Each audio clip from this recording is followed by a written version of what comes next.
The key question is, do you know, how many people know more about what an active voice is than before you came in here? Okay, good. How many know about what quality writing is? Just a little bit more than when you came in here. And how would you typify quality writing? What should I try to do in my writing? Be what? Clear, concise, correct, complete. So, you know, these are fundamentals, man. It's not a test on a class on taking tests, it's a class on writing.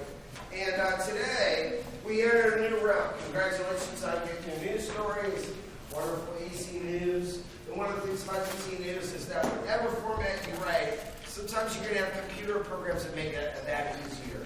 So whenever I'm writing a film, I'm using Final Draft, which helps me with layout. And I just uploaded my new version, and it makes writing whatever I need to write easier. So today what I want to do is I want to turn a corner as we continue this voyage, and I want to talk about writing a documentary. You guys talk about your final project in your lab. Yeah. Some of you have, some of you haven't. How many people have? At least a little bit. All right, well, let's just say this. You get to write whatever you want for your final project. Whatever you want, okay? And I guess the key thing is whenever we've written this class, if somebody asks you, well, did you write about interesting stuff? What is the answer to that question? Okay, how about this? Even better. Did you write about things that interested you? Yes. Yes. Why is that? Yeah, because you got to choose. And thus, on the final project, you get to choose whatever you want to write about, okay? And they're going to break it down for you in the lab about what the final project is really going to be. And it's big because it's 200 points. But you guys can write about whatever you want to write about. I mean, if I was you, just being me, I would write a treatment in the first 8 to 12 pages of the film. You can do that. You have an idea for writing a film? Well, you can start writing that now. You get a start on it. All right? You can do a portfolio in public relations. And I guess what I'd like to do more than anything is we watched the documentary 2 weeks ago, did we not? Right? And I think more importantly than the documentary was the public relations that we were able to generate with the documentary. How many people are public relations people? With public relations, you could change the world. You know why they abolished slavery? Public relations. You know why women have a right to vote? Susan B. Anthony. A little girl asked me who Susan B. Anthony was, and I talked to her about it. And what she was able to do was write press releases, have rallies, give the men a hard enough time to where women got a right to vote. And then what happened like 10 minutes later? They outlawed alcohol. Now, I don't know if there's a causal link, but some suggest there is, but that didn't work out very good. But the point is, why do we have child labor laws? Public relations. Why do we have a 40-hour work week? Public relations, that's right. Public relations changes the world. But in the case of the documentary, sometimes you can use the documentary as a point of punctuated equilibrium through which you can get change. And that's what I think you really saw a week ago Wednesday when we watched that documentary. Okay? But if you want to do a public relations campaign for your final project, you can. You want to write an episode of a TV show you really like? If you think there should be more episodes of Community, you can write an episode of a TV show for your final project. Okay? You want to write a series of articles about NASCAR, and hypothetically how your brother-in-law wins 5 races in NASCAR, you can write a series of articles for your final project. You can write whatever you want for your final project. One of the things I hope you would consider would be documentary. And as I mentioned a week ago, Wednesday, or whatever, 10 days ago, I mentioned that there's a class called 352, Documentary Production on Social Important Questions, which I know some of you are going to take, right? Some of you are looking at that. We actually get to make documentaries. And documentaries really are an extension of your little news story. I mean, that's what you're doing. Is you can have a 1-minute news story, you can have a 12-minute news story and call it a 60 minutes piece, or you can have a 2-hour documentary and you can call it Obama's America 1016 or Fahrenheit 9/11. Do you understand what I'm saying? So, at its essence, what I want to do is I want you to think about writing a documentary. What do you really there a band you listen to? Yeah. Yeah. Led Zeppelin? I haven't seen enough documentaries about the history of Led Zeppelin.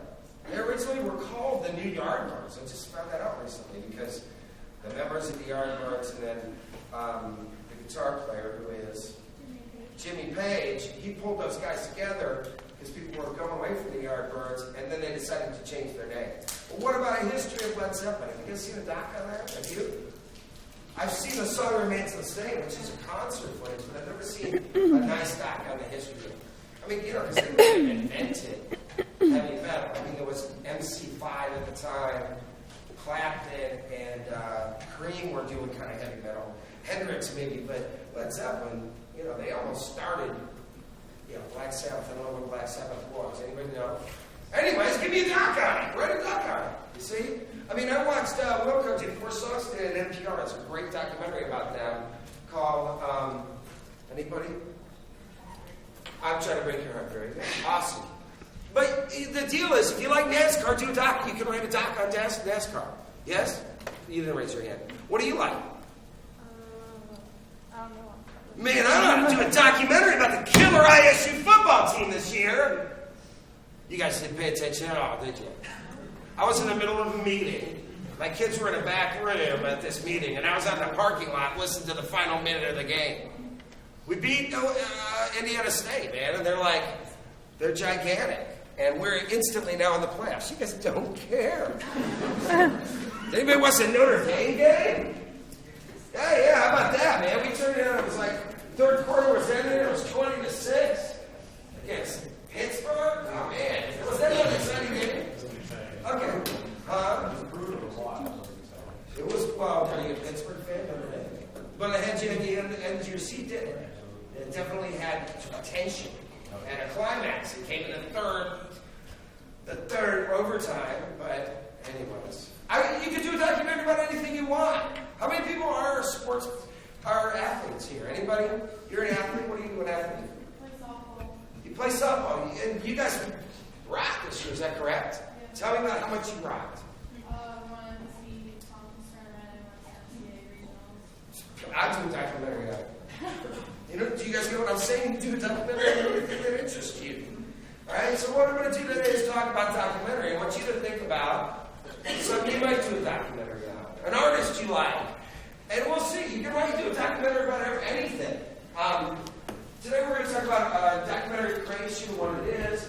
We're going to talk about types of docs, thinking dramatically, because it doesn't matter. We always want to tell a story. Concept treatment, notes and scripts, other considerations, creation of short issue films. Won't really talk about that. But let's go ahead and talk about characteristics of documentaries. Documentary creation. It's really about executing your vision. Okay? Because what you're doing is you're saying, look at this. Right? If somebody walks into that room, you're saying, look at this thing. Whatever it might be. And it is empowering, too, because you're deciding what the audience is considering, looking at, thinking about. Okay? Characteristics of documentary. Let's talk about that. The first one is point of view. And what did we decide point of view was? Is it the same as editorial opinion? Was that not on the test? It was. Is it the same as editorial opinion? No, it's not. Why not? What is point of view? Yeah? Like from a certain person's point of view. From a certain person's point of view. That's a characteristic of a documentary. What you're doing is getting the audience to walk a mile in somebody else's shoes. So you kind of have to get in their shoes. And you do that over the shoulder, like that. Or do it from their perspective. Okay? So a point of view. It may be from a penguin's point of view. Right? It may be from a chimpanzee's point of view. It may be from a whale's point of view. But you're deciding, this is a documentary has a point of view. The next thing a documentary has is audience involvement. What do you think is a good way to get the audience's involvement?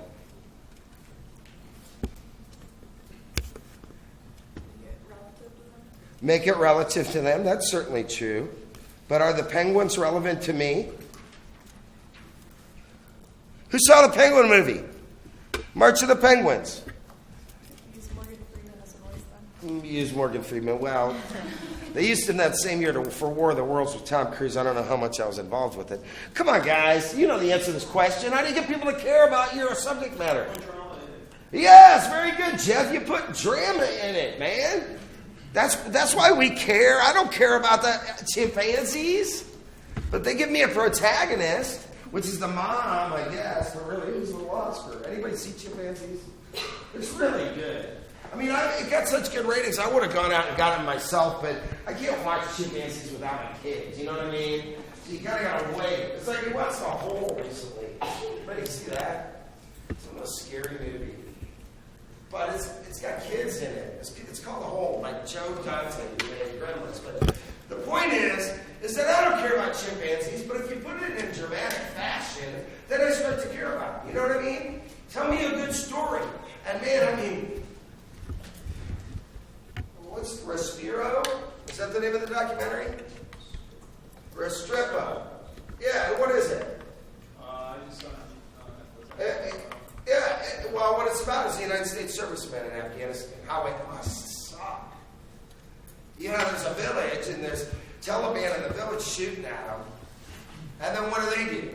What would you do if you were getting shot at by a village? You'd shoot the village. You'd call it an airstrike.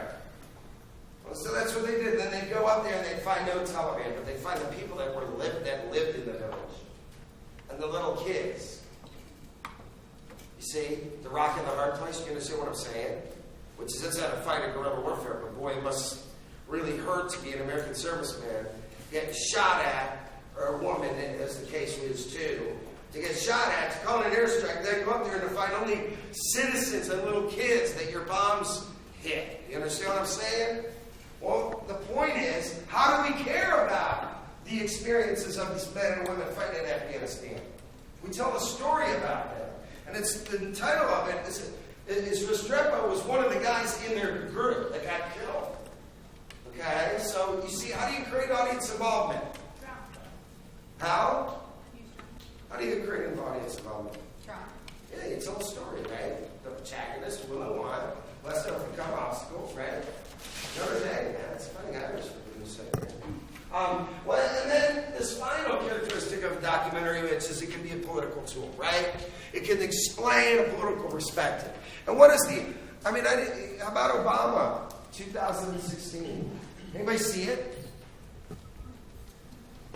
Good. Oh, tomorrow is voting day? Yep. All right, do you guys get to vote on campus? You ready? Good for you. Vote, man. People died for your right to vote. Really.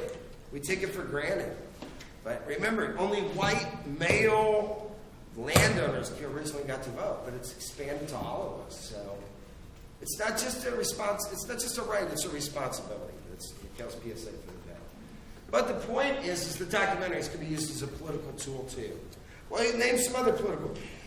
It's actually cool. USA Today called me, and I'm like, I guess I'm an international expert on political documentaries because USA Today quoted the crap out of me on Obama 2016. I thought it did a pretty good job of showing Obama's perspective, which is everybody in every country should be treated equally, and the days of colonies are over, and the filmmaker's perspective that America should be first, and we should get to call the shots for other countries, and we should treat Americans far better than anybody else is treated. You know, and you may agree with that perspective. But I think the filmmaker did a pretty good job of juxtaposing those two worldviews. So, what other political documentaries do you know of? Sicko. Yeah, Sicko. What's that about? It was about the Michael Moore going to Cuba and basically saying how they have a better healthcare system than we do. Yeah, man. People pay a little bit more taxes in France and Britain. And every little kid gets to get health care. And I don't know if it was in Sicko or another one they did, but there was a little kid that was turned away in L.A. because she didn't have insurance or money. And she died from lung infection because she didn't have enough cash. You know, in some countries look at it like education. You have a right to a public education. And Britain and France and most other European countries, they look at medical as a right, you know, that a country that cares about its people gives that. And he shows how we don't, right? right? So what are the political documentaries? Conan, right? And who's this guy? Conan? He's one who arrests children Is it Sudan or Uganda? Is it Uganda? He gets little kids in Uganda. He says, you better shoot the other guy. We're going to shoot you. So 10-year-olds and 11-year-olds have weapons. They're fighting against rival political groups. What other political documentaries? Hey, I can go for hours because we teach a class called documentaries on political and social issues. I teach it every other year. The plow that broke the plains by Perez was made in the 30s. John Gearson in Britain in the 30s used documentary to show people who live in these rat-infested hellholes and the slumlords that run the places. Edward R. Murrow made a documentary called The Harvest of Shame. It showed all the itinerant workers in America that pick our crops, but they don't have enough money to have, floors in their houses. They live in dirt in 1962. And then they showed it on Thanksgiving night to America on CBS, you know. So documentaries have long been a source of political messages, okay? All the way back to Leni Riefenstahl, who made a documentary, Triumph of the Will, that was about the Nazis. How great it was to be a Nazi. Ugh. Right? And then there have been documentaries about how bad the Nazis did things and how they should be punished. Shadows and Fog, or The Triumph of the Sorrow.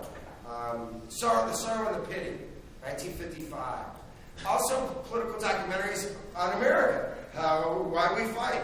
It was a series of documentaries that we made in World War II to show why we fight. Because we saw the Nazis use documentaries as a political tool, so we should too. And Frank Capra, who made It's a Wonderful Life, and Mr. Smith Goswasi, who was in charge of making all these films. They were propaganda films. I want to put that on the test, okay? You ready for that one? No, I don't want to put it on the test. What was the series called that we made in World War II? Why do we fight? Propaganda? Not if it's in defense of America, it's not propaganda. What's the difference between propaganda and true documentary? Whether you agree with it or not. Go ahead, what? Yeah, I don't know. I mean, I don't like torture. I think torture's bad. So if I made a thing about how we tortured in Abu Ghraib prison in Iraq, some people might call it propaganda. Actually, the best pro-terrorist propaganda ever issued was by the United States when we had that guy with the hood on top of the box with the electrodes that ran underneath this thing to his genitals. Yeah, man, the terrorists love to see that. How many terrorists do you think that makes? I don't know. Well, that's one of the way you make them. Is you show us torturing people. And then what other the rest of the world think of us? You know what I mean? And then they use that as propaganda. The point is that it's a political tool. Documentary case. And you saw it in the Joe Amrine case, did you not? Right? And we're going to talk about that process of how we made it, man. I just heard about the case, they approached me, and I was like, oh, there's nobody in prison that's innocent. That is a craft. Our system works, doesn't it? Now, in order to be ethical, what do I have to do? Remember the synthesis? What did I say about the synthesis? What is the dialectic? Yes? Synthesis and then combining together. That's right. You have a thesis. Remember, what's the dilemma of objectivity? You guys just took the test. Who said it? Salmon. What did he say? Yeah, objectivity is a good goal, but it's impossible. Okay, so some people were like, this Joe Amrine might be innocent? Well, what do we need to look for if we want to try to be objective? Yeah, things that he's done. That's exactly what I did. I went to the guy that was the prosecuting attorney. And I said, come on, tell me why he's innocent. He's guilty. The guy couldn't tell me anything. And I edited to favor him. I even edited so he took pot shots at me. You remember that? But he's like, you can say whatever you want. But that's sensational journalism. Look, dude, the prisoners are telling me that, that they were being raped every day, and you guys said you'd give protection if you said Joe did it. It's like, that's political propaganda. Do you guys know what happened to the sheriff? Remember, I tried to find, I showed the sheriff's office for days. I just sit there. He doesn't want to see you right now. He's too busy. Oh, he left 2 hours ago. I'm sorry, sir. You're one of them students that making that little documentary? You know what I'm talking about? And then I put up there that he stopped the tape recorder, and I said, Sheriff Brooks declined to comment. Do you know what happened to him? Anybody? A week after Joe got out, Joe sued him. And you know what happened a week after that? The sheriff blew his brains out. Yeah, how about that? And I wanted him to tell me why Joe was guilty. Do you understand that? I wanted him to. And I went to the Attorney General of the state of Missouri and said, tell me why Joe is guilty. And they were like, well, the courts of law show that he is. And I'm like, we got no witnesses, no evidence. Explain it to me again. Well, the court evidence is cracked up. And I'm like, no, I'm not communicating with you. Here's the camera. Tell the viewers why Joe is guilty. Do you understand what I'm saying? I wanted anybody to tell me why I was guilty. And guess what? No one could. And you saw that. And we edited it to give those people every opportunity. Do you understand what I'm saying? That's ethical. Want to hear both sides. You guys, how many people have persuasion or public speaking that talked about persuasion? What's most effective when it comes to two sides of an issue? If you really want to be persuasive. Go ahead, what? You certainly recognize it, don't you? I mean, people do not want to feel like they're being manipulated. So a good documentary gives you both sides of it, and then you decide for yourself. I mean, what we wanted you to do was see all the stuff, and you decide for yourself. Okay? So definitely we saw it as a political tool there, and that's what it was. I mean, once it was shown in Finland and Taiwan and New York City and LA and Salt Lake City and Chicago, they couldn't ignore it anymore. But you know what's bigger than that? As I said it last week, we would do protest, and it'd be on the 5, 6, and 10 o'clock news. It's not got anything to do with the documentary. It's got to do with public relations. You guys get that? And if you know how to do that, then the judges can say, we're not influenced by that. But when they're being watched, they act differently. And that's the key thing. Is they knew people were watching this case. Because every time they turn on the television news, they'd see a story about it. And that was us writing a media release, having another protest, taking it to the governor. It was all PR. You guys get that? That's really where the rubber hits the road. You can make a documentary that tells the whole truth, and it can sit on a shelf, and it's not going to make a flip of difference. You see what I'm saying? But it can be a political tool in a campaign. Okay, go ahead. To the next thing. Obviously, types of docs. So we have political and public affairs documentary. Several people are working on one of these right now. Who raise your hand? If you're working on it, come on, raise your hand. Yeah. We got this case of this guy that served 20 years. We think maybe we're going to try to find the counterfactuals, find out why he's guilty, aren't we? Right? Then we'll leave it alone. Documentary and event or process. Give me an example of this. This is Mount Rushmore. It was created in 19 blah, blah, blah. Go ahead. Well, if you're doing an event, you can maybe do like a concert or something. Definitely. I mean, I have to admit, man, all of me, Katy Perry, how many other people saw it?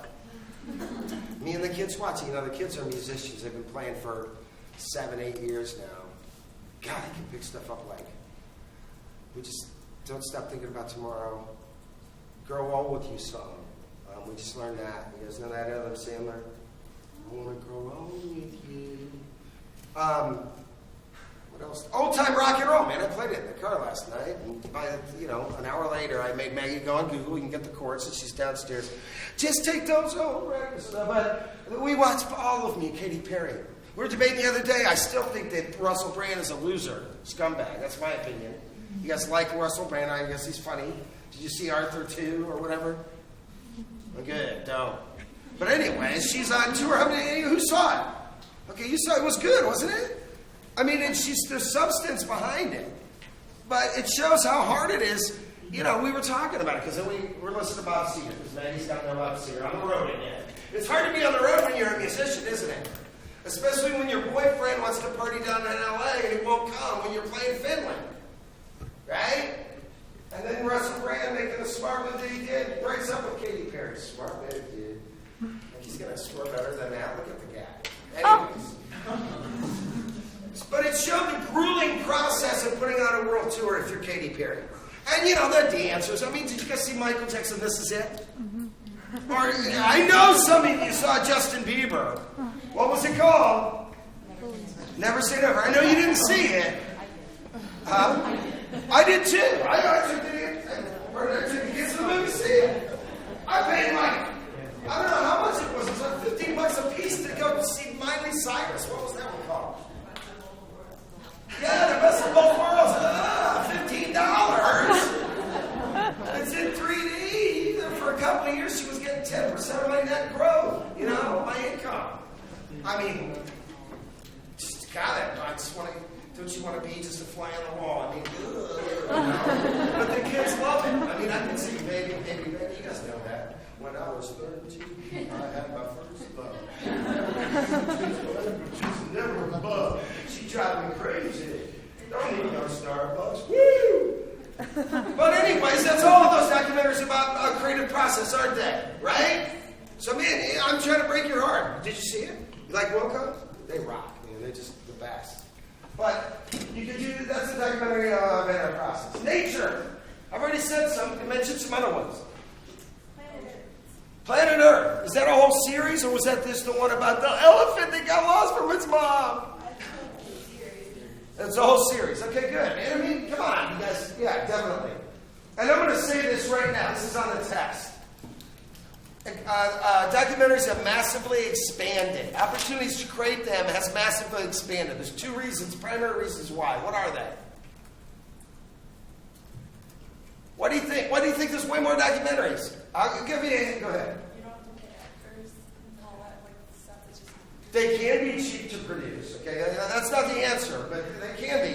The answer is, number one, when I was a kid, we only had 4 channels. How many channels we got now? Yeah, and how many of them have a documentary on them right now? Yeah, we could turn on History Channel. There's some documentary, quasi-documentary. The Discovery Channel. Doesn't National Geographic have a channel? I mean, to some extent, guys that go to crazy countries and eat all kinds of crazy foods, that's kind of a documentary, isn't it? I mean, you guys, real world, I officially say in the book it's not a documentary, but it wishes it was. I mean, I think Snooki really fell drunk face first in the stand. That was a great episode. Who saw that one, man? Jay was like, I told her she was going to get arrested. Yeah, man. Did you see it? It was funny, dude. I mean, I want to see Sandy tear up more Ronnie's shit, right? But that's not documentary, but it wants to capture documentary. Nature, what else? You can see March of the Penguins? What's that? Cove. Yeah, Cove, man. And that's going to border. These are artificial boundaries, okay, between political docs and nature docs. Who saw the Cove? It's crazy, isn't it? There's this one place in Japan where they capture the dolphins that they're going to, like, put in zoos and everything, okay? So they get the good ones. And then you know what they do with the rest of them, the little babies? What do? They kill them. How many of them do they kill? About, it was 12,000 every year before Brickleberry started making it more now. Yeah, you know what? And they kind of tell you this, is that dolphins are really smart. So if a dolphin gets away and tell the other dolphins don't go to that cove, there's bad news, they almost know it. So they bring in all these dolphins, they get the ones they want, and they have to kill all of them, lest a dolphin go out and tell the rest of the dolphins, don't go near that cove. And then they put them in, they mix them into the hamburger meat for little Japanese kids' lunches. And the public doesn't even know it. But boy, I tell you, the sound of baby dolphins getting killed. The Cove. Get freaked out. Watch a documentary with some dram in it. And shed a tear, because you will. I mean, it's painful, man. That's a good doc, isn't it? But that's, and Jeff, who did you bring that up, Jeff? And that borders on nature and political issue, doesn't it? On Slice of Life. What is this? The Crazy Wives of New York City? Real Housewives. What? Real Housewives. Real Housewives? Okay, and you know, MTV has a series called what? True Life?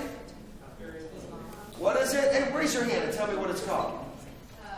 Is it Real Life? True Life? Yeah. Yeah, okay. Well, the assistant director of the Amrine thing, he had a job working for him. After he was one of my students, and then he got a job at MTV. Then he got fired, though. I think he was, like, smoking weed with the subjects. They don't like that.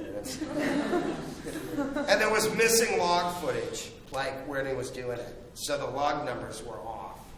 But he also, the key thing was, this woman was crying. Like, she doesn't have a job. She lives in rural Missouri. And she started to cry. And, look, I hate to say it, but if you're a documentary filmmaker and then somebody starts to cry, what do? What? You zoom in. That's right. I hate to say it. And I zoomed into one of Joe's tears. And then I, like, went to the side and I blamed the other camera person for it. That they did it, not me. Okay? Well, what he did was zoom out from the tear. And that got him fired from MTV. And what they did in post was they pulled it out so it looked like it zoomed in. You know what I mean? They used special effects so it got closer to the tear, even though he had done the opposite with the camera. I mean, I hate to say it, but that's how you make audience involvement, right?